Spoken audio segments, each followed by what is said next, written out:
Hello, welcome. This is Blockchain Bloom, the blockchain educator. I'm Attila Pink, and in today's video, I'm going to talk about that Coinbase had technical issues, and the people with the US bank account couldn't deposit money on Coinbase or even withdraw it for a while.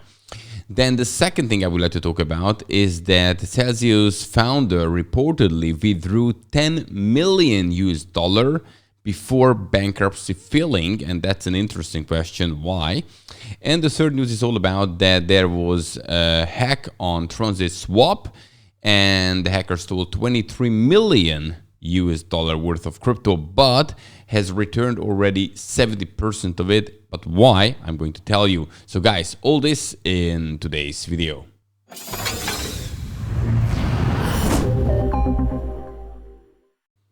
And if you would like to stay up to date, simply subscribe to this YouTube channel, Blockchain Bloom, because every single weekday I bring you the freshest cryptocurrency and blockchain news. Check out the links under this video because there are many useful ones, and also hit the like button if you like this kind of content.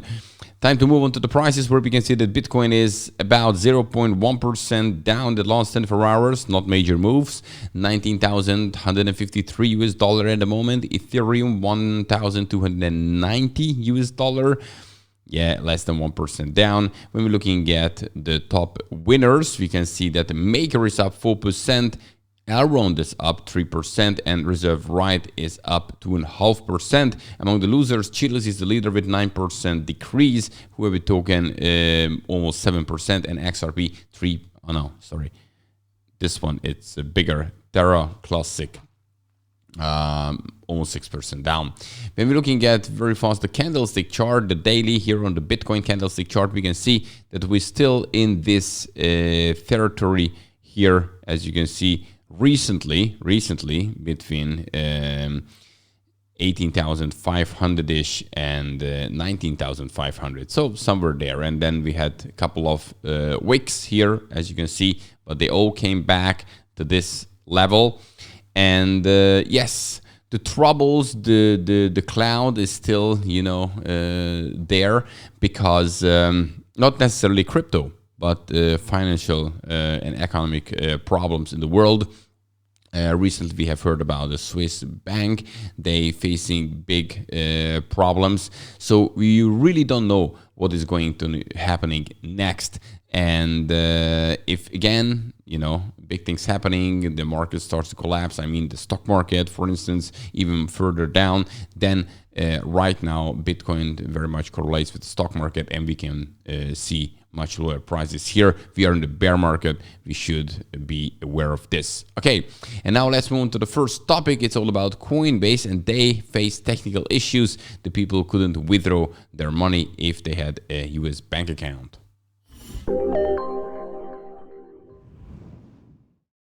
So Coinbase faced some problems, but good news that they solved the problem, so that the technical problem is now fixed. But the problem was that the payments were halted temporary if people would like to deposit money on Coinbase or withdraw to a US bank account. It's very important, it's just to US bank accounts, okay? And that didn't work for a while. However, after a couple of hours, the problem was solved. But very important to understand, it's always, and if I have this kind of opportunity, I'm always mentioning it, that if you do not own your private keys, you do not own your crypto. If you hold it, your crypto on an exchange, then please be aware of it, that whatever happening on that exchange, you can't do anything about it. And we have seen exchanges in the past, they stopped withdraw for even a longer time because they had some legal issues, or they can have some technical problems. There were some other issues as well in the past with some exchanges, and some never put this opportunity back to withdraw. So yes, Coinbase is a major one, a big one, just like Binance and so the others. And it's really unlikely that something this will happen. But just be aware of it that, for instance, if you would like to get out your money, normally you should be able to do it. And now you cannot if you face this kind of problem. So you really should keep the amount on exchanges, what you trade with or something, but keep your crypto safe. Therefore, I have a link, for example, to Ledger wallet here, because this is a hardware wallet. Keep your crypto offline.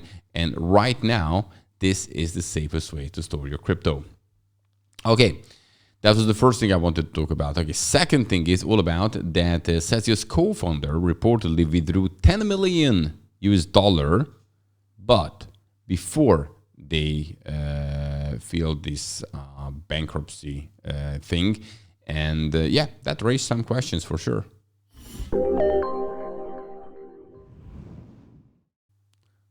So we do know that the CEO of Celsius has just resigned, Alex Mashinsky, but now more interesting things coming out. Here's an article that Celsius founder reportedly withdrew 10 million US dollar before bankruptcy filing. So him, the former CEO, Alex Mashinsky, allegedly withdrew 10 million from crypto lending platform just weeks before the company frozen customers' funds and declared bankruptcy. So the withdrawal was cited by sources from the Financial Times, who said Mashinsky withdrew the fund in mid to late May, prior to the June 12th pause on all withdrawals. So the withdrawal raises question about whether Mashinsky knew ahead of time that the company would, freezing customers' funds and withdrawals. That's the question here. In the 9 months leading up to withdrawal, he constantly deposited cryptocurrency in amounts that totaled what the withdrawal in May. The spokesman said, adding Mashinsky and his family still had 44 million worth of crypto frozen on the platform. So there is something to left.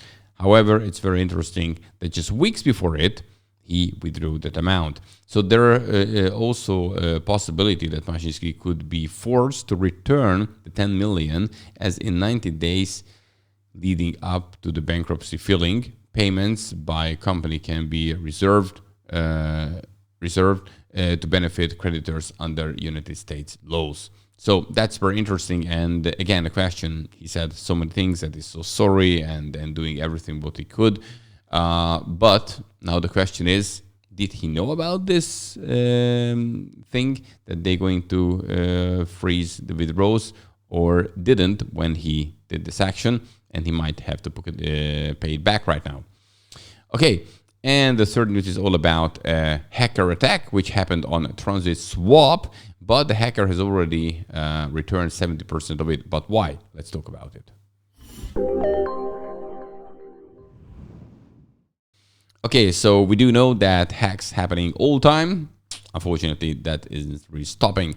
But now, this hacker returned 70% of the stolen fund, which was 23 million in cryptos. 23 million worth in US dollars. That happened on Transit Swap. So the DEX aggregator lost the fund after the hackers exploited an internal bug on the swap contract on the 1st of October, leading to the quick response from the Transit Finance team, along with security companies like PackShield, Slowmist, Bitrace, and Token Pocket, who were able to quick work out the hacker's IP address, email address, and associated on-chain addresses. So it appears these efforts have already borne fruit, as less than 24 hours after the attack, Transit Finance noted that with joint effort of all parties, the hacker has returned 70% of the stolen assets to two addresses, and which is so far 16.2 million US dollar. So we're not talking about a white hacker here, right? We're talking about somebody who was caught because thanks for this security moves, they found the hacker's IP address, email address, and associated on-chain addresses, and probably he or she got a nice email that, hey, we know who you are, and therefore the hacker couldn't do anything else. And it's good to see that we have heard about so many hacks, but at least now the great that the Transit Finance team moved very fast, and therefore it looks like it was very successful. Okay, guys, that's it for today. Don't forget, every single weekday I bring you the freshest cryptocurrency blockchain news. Therefore, simply subscribe to this YouTube channel to get the freshest, and hit the like button if you like this kind of content. See you tomorrow. Have a good one. Bye-bye.